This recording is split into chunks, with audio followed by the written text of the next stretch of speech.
बिहार में एक तरफ सर्दी का सितम है तो दूसरी तरफ खरमास, तीसरी तरफ बिहार की राजनीति, जहां भारी गर्माहट देखने को मिल रही है। और इसकी वजह दो चीज है, एक तो खरमास और दूसरे नीतीश कुमार।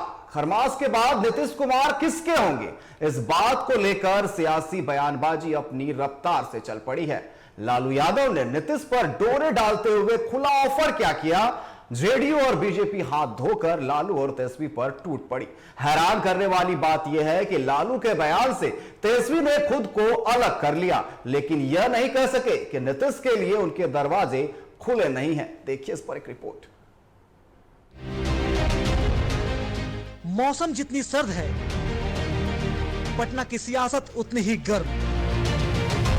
एक तो नीतीश कुमार, ऊपर से खरमास। नीतीश और खरमास की जुगलबंदी के क्या कहने। इस खरमास में नीतीश ने क्या क्या कारनामे किए हैं, क्या क्या गुल खिलाए हैं, पूरी दुनिया देखती रह गई और दंग हो गई।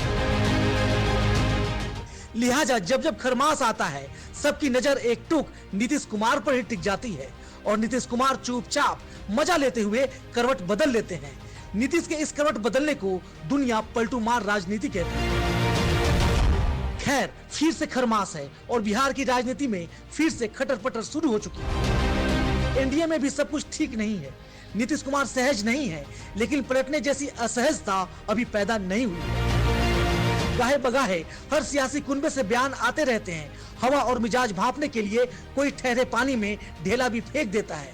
बयान का बवंडर उठता है, लोग मन ही मन तारीख तय करने लगते हैं। नीतीश अब पलटेंगे, नहीं अब पलटेंगे, नहीं नहीं इसके बाद पलटेंगे।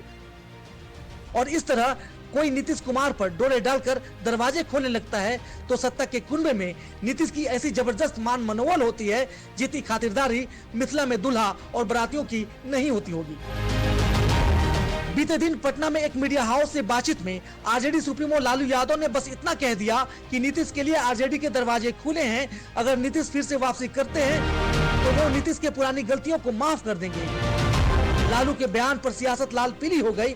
सबसे पहले एक समय नीतीश की परछाई कहे जाने वाले केंद्रीय मंत्री ललन सिंह सामने आए।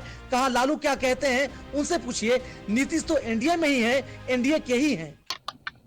लालू जी क्या बोलते हैं, लालू जी क्या नहीं बोलते हैं कि जाके लालू जी से पूछिए। हम लोग एनडीए में है। और सर तेजस्वी यादव कह रहे नहीं साहब ने नई सरकार बनाएंगे सर। ना भाई, क्या बात तुम क्या बोलता है उस पर प्रतिक्रिया हम देते रहे।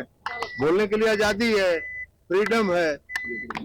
हैरान करने वाली बात यह है कि लालू ने नीतीश को ऑफर दिया और बेटे तेजस्वी को इसकी कानो कान खबर तक नहीं हुई।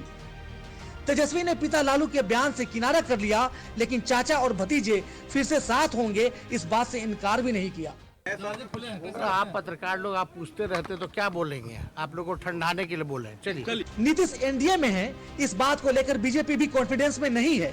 लिहाजा बीजेपी के निशाने पर लालू तेजस्वी दोनों हैं। बीजेपी लालू तेजस्वी पर हमले के लिए तुकबंदी कर रही है। कह रही है भ्रष्टाचार के ट्रैक रिकॉर्ड के लिए ना लालू को माफी मिलेगी, ना तेजस्वी माफ किए जाएंगे। माननीय मुख्यमंत्री जी आपको माफ कर दे, चूंकि भ्रष्टाचार का आपने ट्रैक रिकॉर्ड बनाया अपने शासनकाल में। आपके कर्मों से और आपके पद चिन्हों पर चलते हुए बालू दारू माफियाओं के संगत में चले गए। इसलिए माननीय मुख्यमंत्री जी आपको माफ कर दें और कहीं बिहार में नेता प्रतिपक्ष लायक छोड़ दें। लालू राजद के शासन में घपले घोटाले का रहा बहार, इसलिए अब कभी नहीं बिहार में बनेगा तेजस्वी सरकार। धुआं है तो कहीं ना कहीं आग भी होगी। वो आग एनडीए के खेमे में ही लगी हुई है। जब उन्होंने नीतीश के रहते हुए कहा कि सीएम का फेस बाद में तय कर लेंगे, शाह के बयान से जेडीयू में खलबली मच गई। पोस्टर जारी होने लगे, ट्वीट किए जाने लगे। आग में घी डालने का काम डिप्टी सीएम विजय सिन्हा ने भी किया। बवाल बढ़ा तो यू टर्न लेने में ही भलाई समझी। नीतीश की खामोशी से बीजेपी खौफ में आ गई। जो गिरिराज सिंह नीतीश को कोसते नहीं थकते, उन्हें नीतीश कुमार में भारत रत्न का मटेरियल दिखने लगा। एक दिन पहले ही जेडीयू ने तस्वीर जारी कर साफ कर दी कि एनडीए में 2030 तक सीएम की कोई वैकेंसी नहीं है। ये नीतीश ही हैं जो आराम से पलटी मार लेते हैं, लेकिन कोई उफ तक नहीं कर पाता। उसे खोने वाला फिर से उसे अपने पाले में लाना चाहता है, तो जिसके कुनबे में नीतीश होते हैं वो उन्हें बाहर जाने नहीं देना चाहता। आज भी वही हो रहा है। जेडीयू की ताकत भले ही सिमट रही हो, लेकिन नीतीश की काट किसी के पास नहीं। बीजेपी छाती पर पत्थर रखकर नीतीश को नेता मानने को तैयार है, तो महागठबंधन नीतीश से अपने खुनवे को पूरा करना चाहता है। यानी नीतीश सबके हैं और इस खरमास के बाद नीतीश किसके होंगे, इसका जवाब खुद नीतीश ही देंगे। पटना से टीवी 45 के लिए राजू कमल के साथ ब्यूरो रिपोर्ट।